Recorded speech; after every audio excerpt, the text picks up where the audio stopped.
Chapter 64, The Counterplot. Yesterday's chapter was the plot. This one's the counterplot. So we'll see. These have got to overlap somehow, right? On the same day that the above conversation took place in the parlor of the boozing ken on Saffron Hill, Markham was seated in his library with several books before him. His countenance was pale and bore the traces of recent illness, and an air of profound melancholy reigned upon his handsome features. He endeavored to fix his attention on the volume beneath his eyes, but his thoughts were evidently far away from the subject of his studies. At length, as if to compose his mind, he turned abruptly toward his writing desk and took thence a note which he had already perused 1,000 times, and every word of which was indelibly stamped upon his memory. I wonder who it's from. We can suppose a traveler upon Sahara's burning desert, sinking beneath fatigue and oppressed by a thirst, the agony of which becomes maddening.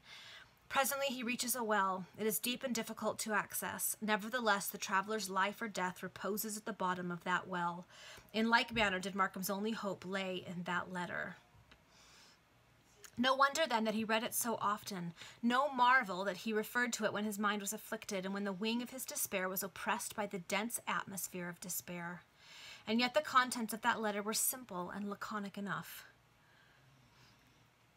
The Countess presents her compliments to Mr. Markham and begs to acknowledge Mr. Markham's letter of yesterday's date. The Countess expresses her most sincere thanks for a communication which prevented an arrangement that, under the circumstances disclosed, would have proved a serious familial calamity. Yes, Isabella is saved, said Markham to himself, as his eyes wandered over the contents of that most welcome note, which he had received some days previously. It is impossible to mistake the meaning of that last sentence. She is saved, and I have been the instrument of her salvation. I have rescued her from a union with a profligate, an adventurer, a man of infamous heart. Surely her parents will admit that I have paid back a portion of the debt of gratitude which their kindness imposed upon me. Yes, the Countess herself seems to hold out a hope of reconciliation. That note bids me hope. It is more than coldly polite. It is confidential. It gives me to understand the results of my own letter denouncing the miscreant George Montague Greenwood. Richard's countenance brightened as he reasoned thus within himself, but in a few moments a dark cloud again displaced that gleam of happiness. Enthusiastic visionary that I am, he murmured to himself, I construe common politeness into a ground of hope. I fancy that every bird I see, however ill-omened, is a dove of promise with an olive branch in its mouth. Alas, mine is a luckless fate, and God alone can tell what strange destinies yet await me. Oh, Richard! He doesn't know whether to be hopeful or not. He rose from his chair and walked to the window. The rain which had poured down in torrents all the morning had ceased, and the afternoon was fine and unusually warm for the early part of January. He glanced towards the hill whereon the 2 trees stood, and thought of his brother, that much-loved brother, of whose fate he was kept so cruelly ignorant. While he was standing at the window, buried in profound thought, and with his eyes fixed upon the hill, he heard a light step near him, and in a moment Ellen Munro was by his side. Okay, and Ellen is the daughter of Mr. Munro, who had been his guardian for a long time. We kind of skipped over her chapter. She's been through a whole lot. We're not entirely sure what all it is, but now she and her dad are living at Richard's house.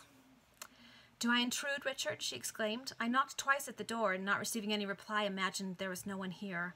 I came to change a book, but you are thoughtful and depressed. I was meditating upon a topic which to me is always fraught with distressing ideas, answered Markham. I was thinking of my brother. Your brother, said Ellen, and her countenance became ashy pale.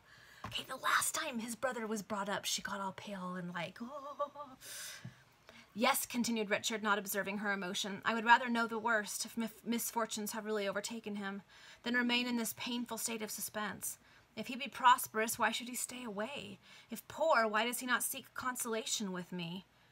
Perhaps, said Ellen hesitatingly, perhaps he is in reality much better off than anyone who feels interested in him. Heaven knows, said Markham. But now you observe that I was melancholy and dispirited, and I have told you wherefore. Ellen, I must make the same charge against you. Against me, cried the young lady with a start, while at the same time a deep blush suffused her cheeks. Yes, against you, continued Richard, now glancing toward her. You may think that I am joking, but I never was more serious in my life. For the few days that you have been in this house, you have been subject to intervals of profound depression." "I?" repeated Ellen, the hue of her blushes becoming more intensely crimson as her glances sank confusedly beneath those of Markham. "Alas, Ellen," answered Richard, "I have myself been too deeply initiated in the mysteries of adversity and sorrow. I have drunk too deeply of the cup of affliction. I have experienced too much bitter, bitter anguish not to be able to detect the presence of unhappiness in others. And by many signs, Ellen, have I discovered that you are unhappy. I speak to you as a friend. I do not wish to penetrate into your secrets, but if there be anything in which I can aid you, if there be aught wherein my poor services or my counsel may be rendered available, speak, command me." "Oh, Richard," cried Ellen, tears starting into her eyes, "how kind, how generous of you thus to think of me, you who have always done so much for my father and myself. Were you not the companion of my childhood, Ellen? And should I not be to you as a brother, and you to me as a sister? Let me be your brother, then, and tell me how I can alleviate the weight of that unhappiness which is crushing your young heart." "A brother!" exclaimed Ellen almost wildly. "Yes, you must be a brother to me, and I will be your sister. Ah, there is consolation in that idea." Then after a moment's pause, she added, "But the time has not yet come when I, as a sister, shall appeal to you as a brother for that aid which a brother alone can give. And until then, ask me no more. Speak to me no farther on the subject, I implore you." Ellen pressed Richard's hand convulsively and then hurried from the room. Okay, she has a secret, and it's a huge one, you can tell, but what is it? There's so many theories in my brain. Okay, I'm worried about Richard, but I'm curious about Ellen. Okay, we're going to see. Markham had scarcely recovered from the astonishment into which these last words had thrown him, words which, coming from the lips of a young and beautiful girl, were fraught with additional mystery and interest, when Whittingham entered the library. "A young lad, Master Richard," said the old butler, "has called about the situation which is vacated in our household." "This has got to be Henry Halford, right?" "I knew it! He is applying in the house of someone we know. Oh, come on, it's got to be him. I took the precaution of leaving word yesterday with the people at a public of most duputable respectability called the Servants' Arms, where I can now and then when I go into town. And it appears that this young lad, having called in there quite precipitously this morning, heard of the place." "Let him step in, Whittingham," said Markham. "I will speak to him, although, to tell you the truth, I do not admire a public-house recommendation." Whittingham made no reply, but opening the door, exclaimed, "Step in here, young man, step in here." And Henry Halford stood in the presence of Richard Markham. Okay, come on, this has to work out well for both of them. It just has to. Whittingham retired. "I believe you are in want of a young lad, sir?" said Halford, "to assist in the house." "I am," answered Markham. "Have you ever served in that capacity before?" "No, sir, but if you would take me and give me a trial, I should feel very much obliged. I have neither father nor mother, and am totally dependent upon my own exertions." These words were quite sufficient to command the attention and sympathy of the generous-hearted Richard. The lad was, moreover, of superior manners and well-spoken, and there was something in his appeal to Markham which was very touching.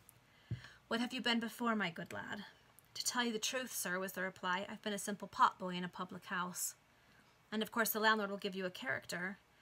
"Yes, for honesty and industry, sir, but—" "But what?" "I do not think it is of any use to apply to that landlord for a character because—" "Because what?" demanded Markham, seeing that the young man again hesitated. "If you can have a character for honesty and industry, you need not be afraid of anything else that could be said of you." "The truth is, sir," answered Halford, "I absented myself without leave and remained away for 2 or 3 days. Then when I returned this morning at a very early hour, I refused to give an account of my proceedings.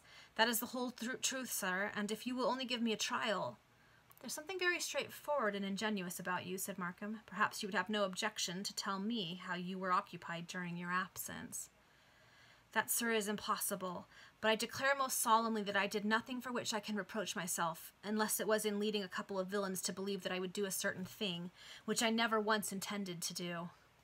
"Really, your answers are so strange," cried Richard, "that I know not what to say to you. It, however, appears from your last observation that 2 villains tempted you to do something wrong, that you led them to believe you would fall into their plans, and that you never meant to fulfill your promise." "It is all perfectly true, sir. They proposed a certain scheme in which I was to be an agent. I accepted the office they assigned to me because it suited my disposition, and promised to gratify my curiosity in a way where it was deeply interested." "And how do you explain your conduct to the two men whom you speak of?" inquired Richard, not knowing what to think of the young lad, but half inclined to believe that his brain was affected. "I invented certain excuses, sir," was Halford's reply, "which completely damped their ardor in the matter alluded to. And now, sir, will you give me a trial? I feel convinced that you will. Had I not thought so from the very beginning, I should not have spoken so freely as I have done." "I am disposed to assist you. I'm desirous to meet your wishes," said Markham. "Still, your representations are rather calculated to awaken fears than clear up doubts concerning you. What guarantee can you offer that you will never see those two villains again? What security?" "Sir," said Halford, "your own manner is so frank and kind, so very condescending indeed to a poor lad like me, that I would not deceive you for the world. I had promised to meet those men tonight for the last time." "To meet them again?" "Yes, sir, to receive the reward promised for the service which I undertook." "Ah, young man," cried Markham, "this is most imprudent, if not actually criminal. And where was this precious interview to take place?" "At the Dark House, sir." "The Dark House," said Markham. "What, a low tavern in Brick Lane, Spitalfields?" "The same, sir." "And the names of the two men?" demanded Richard hastily. "If he tells Richard, Richard can warn him. Oh, Richard, you're going to save him." "Their right names and those by which they are commonly known amongst their own set are very different," said Halford. "How are they known? What are they called in their own infamous sphere?" cried Markham, his impatience amounting almost to a fever. "Speak." "I do not know whether I shall be doing right," said Halford, hesitating. "Perhaps I have already told you too much." "Speak, I say," cried Richard, taking Halford by the collar of his jacket. "Speak! You do not know, you cannot guess how necessary it is for me to have my present suspicions cleared up. Speak, I swear no harm shall happen to you. On the contrary, I will reward you if you should turn out as I suppose. Once more, who are these villains?" "They are called—" "What? Speak! Speak!" "The Resurrection Man and the Cracksman." "Then I am right. My suspicions are confirmed," said Markham, relinquishing his hold upon Halford's jacket and throwing himself upon a chair. "Sit down, my good lad, sit down. You and I have not done with each other yet." "Okay. Does Richard have a plan now?" "Oh, because this is the counterplot." "Oh, we're going to find out what it is." The young man appeared alarmed by Richard's exclamations and manners, and seemed undecided whether to remain where he was or attempt to escape. Richard divined what was passing in the lad's bosom and hastened to reassure him. "Sit down and fear nothing. I swear most solemnly that no harm shall happen to you, be you who or what you may, for I cannot suppose that you are a participator in the crimes of these miscreants. You would not have come to me to tell me all this. Oh, no, Providence has sent you hither this day." Halford took a seat, wondering how this extraordinary scene was to terminate. He's like, what is even happening right now?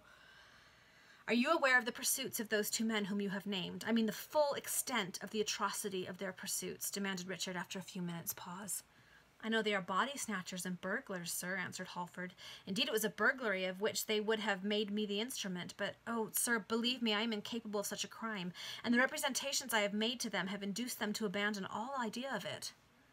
"And you are not aware, then, that they are more than body snatchers and burglars?"